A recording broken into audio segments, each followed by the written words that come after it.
नमस्कार, स्वागत है आप सभी का मेरे YouTube channel Smita Hindi classes में। आज हम पढ़ने वाले हैं लेखक बाबू गुलाब राय का चरित्र संगठन। लेखक का संक्षिप्त जीवन परिचय जानते हैं। इनका जन्म इटावा उत्तर प्रदेश में हुआ था। इनके पिता श्री भवानी प्रसाद धार्मिक प्रवृत्ति के व्यक्ति थे।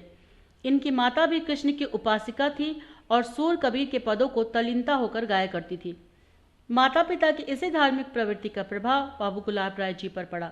गुलाब राय जी प्रारंभिक शिक्षा मैनपुरी में हुई। तहसीली स्कूल के पश्चात उन्होंने अंग्रेजी शिक्षा के लिए जिला विद्यालय गए। एंट्रेंस परीक्षा पास करने के बाद उन्होंने आगरा कॉलेज से बीए की परीक्षा पास की। दर्शन शास्त्र में एमए की परीक्षा उत्तीर्ण करने के पश्चात गुलाब राय जी छतरपुर चले गए और वहां के महाराजा के निजी सचिव हो गए। इसके बाद वे वहां दीवान और चीफ जज भी रहे। छतरपुर महाराज के निधन के पश्चात गुलाब राय जी ने वहां से अवकाश ग्रहण किया और आगरा आकर रहने लगे। आगरा आकर उन्होंने सेंट जॉन्स में हिंदी विभागाध्यक्ष के पद पर कार्य किया। गुलाब राय जी अपने जीवन के अंतिम काल तक साहित्य साधना में लीन रहे। उनकी साहित्यिक सेवाओं के फलस्वरूप आगरा विश्वविद्यालय ने उन्हें डीलिट की उपाधि से सम्मानित किया। सन 1963 में आगरा में ही उनका स्वर्गवास हो गया। आइए कहानी का सारांश जानते हैं। उससे पहले इस शब्द का अर्थ जानते हैं। चरित्र संगठन, इसका अर्थ होता है व्यक्तित्व का गठन। सारांश कुछ इस प्रकार है। इस पाठ में मानव जीवन के अमूल्य संपदा चरित्र के गुणों और उनके संगठन की महत्वपूर्णता पर प्रकाश डाला गया है। गुलाब राय जी के अनुसार चरित्र ही वह विशेषता है जो व्यक्ति के समाज में सम्मान और प्रतिष्ठा दिलाती है। चरित्र से बढ़कर जीवन में और कुछ भी नहीं है। मनुष्य अपने चरित्र के कारण ही आदरणीय समझा जाता है। कर्तव्य परायणता, ये सब गुण चरित्र में आते हैं। ये सब गुण प्रायः स्वाभाविक होते हैं, परंतु अभ्यास से बढ़ाए सकते हैं। अभ्यास के लिए बालकाल की अवस्था सबसे उपयुक्त होती है। बालकाल में स्नायु कोमल होती है तथा वे आसानी से किसी भी चीज को सीख सकते हैं। वहीं प्रौढ़ावस्था में ये संस्कार कठिनाई से जमते हैं। और चरित्र के गुण है विनय। श्रीमद् भगवत गीता में ब्राह्मण का विशेषण विद्या विनय संपन्न कहा गया है। जिस विद्या के साथ विनय नहीं है उसमें कोई लाभ नहीं हो सकता। बिना विद्या के विनय की कोई शोभा नहीं है। विनय का महत्व अत्यधिक है क्योंकि यह विद्या, धन और बल की शोभा देता है।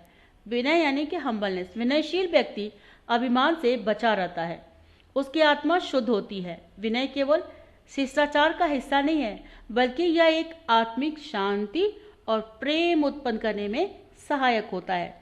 विनय का अभाव एक प्रकार की खोखलापन प्रकट करता है, जिससे समाज में प्रभाव कम हो जाता है। विनय केवल आदर प्राप्त करने का साधन नहीं, बल्कि आत्मा का उत्थान करने वाला सबसे इंपॉर्टेंट गुण है। दूसरा गुण है कर्तव्य परायणता। कर्तव्य का पालन करना मानव जीवन की एक महत्वपूर्ण जिम्मेदारी है। कर्तव्य वह नहीं जो केवल कागज पर लिखा हो, बल्कि यह प्रत्येक स्थिति के अनुकूल अपनी जिम्मेदारियों को समझने और उन्हें निभाने से है। कर्तव्य परायणता का तात्पर्य है कि व्यक्ति को अपने कर्तव्यों को निभाने में किसी भी बाधा या कठिनाई से डरना नहीं चाहिए।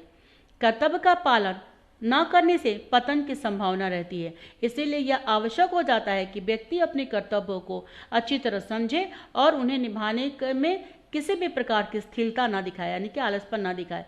अपना पाठ याद करना हमारा कर्तव्य है, किंतु सामने के घर में आग लगी हो तो पाठ याद करने की अपेक्षा आग बुझाना हमारा कर्तव्य बनता है। वास्तव में जो कुछ हम करते हैं वही कर्तव्य है। तीसरा है बाल्यकाल और विद्यार्थी जीवन। गुलाब राय ने यह भी कहा है कि चरित्र का निर्माण सबसे अच्छा समय बाल्यकाल और विद्यार्थी जीवन में होता है। इस समय में शारीरिक और मानसिक दोनों तरह की सजगता होती है, जो चरित्र के विकास के लिए बहुत उपयुक्त होती है। शिक्षक और पथ प्रदर्शकों का कर्तव्य है कि वे विद्यार्थियों को केवल ज्ञान ही नहीं, बल्कि चरित्र निर्माण के सिद्धांतों का भी ध्यान दें। बाल्यावस्था एक ऐसा समय है जब संस्कार आसानी से जमा सकते हैं, इसीलिए इस काल का सही उपयोग करना अत्यंत महत्वपूर्ण है। निष्कर्ष, इस पाठ से स्पष्ट है कि चरित्र के गुण जैसे विनय, कर्तव्य परायणता व्यक्ति के जीवन में स्थायिता और सम्मान लाने में सहायक होते हैं। इन गुणों को अपनाकर विद्यार्थी जीवन में इनका पालन करके व्यक्ति एक मजबूत और सम्मानित चरित्र का निर्माण कर सकता है, जो समाज में उसकी प्रतिष्ठा को बढ़ाता है। हम अपनी उन्नति अपने ही कर्म से करते हैं। एक अंकीय प्रश्नोत्तर, मनुष्य का मूल किसमें है? उसके चरित्र में। अभ्यास के लिए कौन सा काल उपयुक्त है? बालकाल। उदार पुरुष सदा किसका आदर करते हैं? दूसरों के विचारों का। मनुष्य की विशेषता किसमें है? चरित्र में। विद्या का भूषण क्या है? विनय। श्रीमद् भगवद गीता में विनय के संबंध में क्या कहा गया है? विद्या विनय संपन्न। विनय के अभाव में क्या प्रकट होता है? खोखलापन। उदारता का अभिप्राय क्या है? दूसरों के प्रति उदार भाव रखना। विज्ञ लोगों को किससे दूर रहना चाहिए? लालच से। शक्ति संपन्न और प्रभावशाली बनाने का सामर्थ्य किसमें है? जो लालच से बचकर अपनी इच्छाओं को दबा ले। धैर्य किसे कहते हैं? हृदय को स्थिर रखना। चरित्र संगठन पाठ के लेखक कौन है? बाबू गुलाब राय। संदर्भ स्पष्टीकरण देखते हैं। प्रश्न है, विनय विद्या का भूषण है, बिना विद्या के विद्या शोभा नहीं देती। प्रस्तुत वाक्यांश हमारे पाठ्यपुस्तक गद्य प्रखर के पाठ चरित्र संगठन से ली गई है और जिसके लेखक बाबू गुलाब राय जी हैं। प्रसंग, लेखक ने पाठकों से कहा है। व्याख्या, विद्या चाहे वो शैक्षिक ज्ञान हो या अन्य प्रकार का ज्ञान, तब तक पूर्ण और प्रभावी नहीं होती जब तक उसमें विनय का गुण न हो।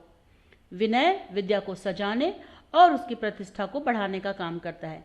एक विद्या प्राप्त व्यक्ति अगर विनम्र नहीं है तो उसकी विद्या अपूर्ण और शोभा रहित मानी जाती है। विनय विद्या की वास्तविकता और उसकी गहराई को प्रकट करता है।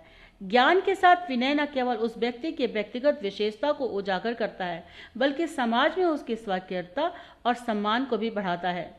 विद्या का सही उपयोग और प्रभाव तभी संभव है जब व्यक्ति विनम्रता और शिष्टाचार के साथ ज्ञान का प्रचार करता है।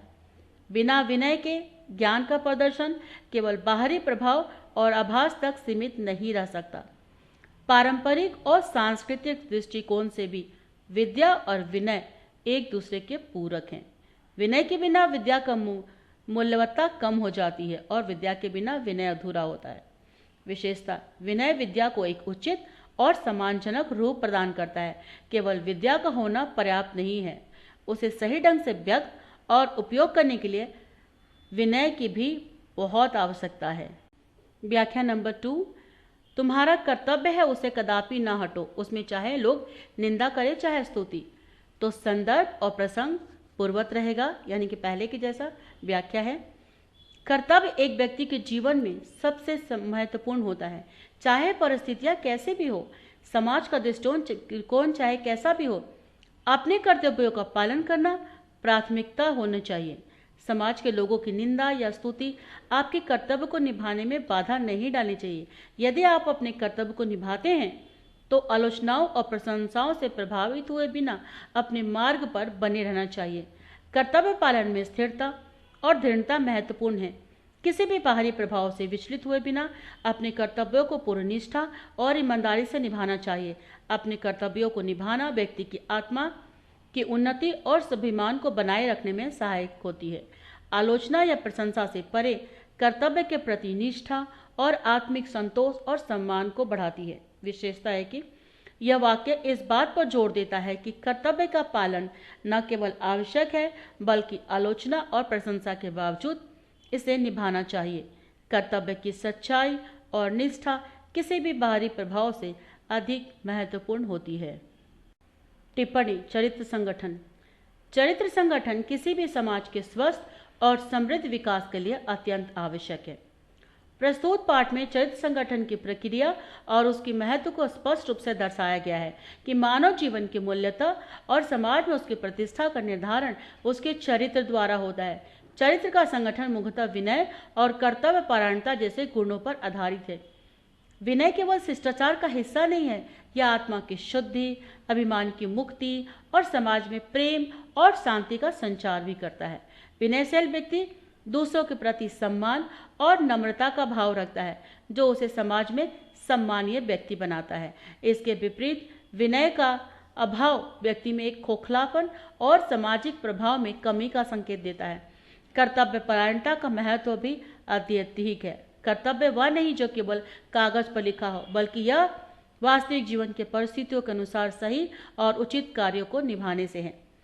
कर्तव्य का पालन न केवल व्यक्ति की आत्मिक संतोषजनकता को सुनिश्चित करता है, बल्कि समाज में उसकी प्रतिष्ठा और सम्मान को भी बनाए रखता है।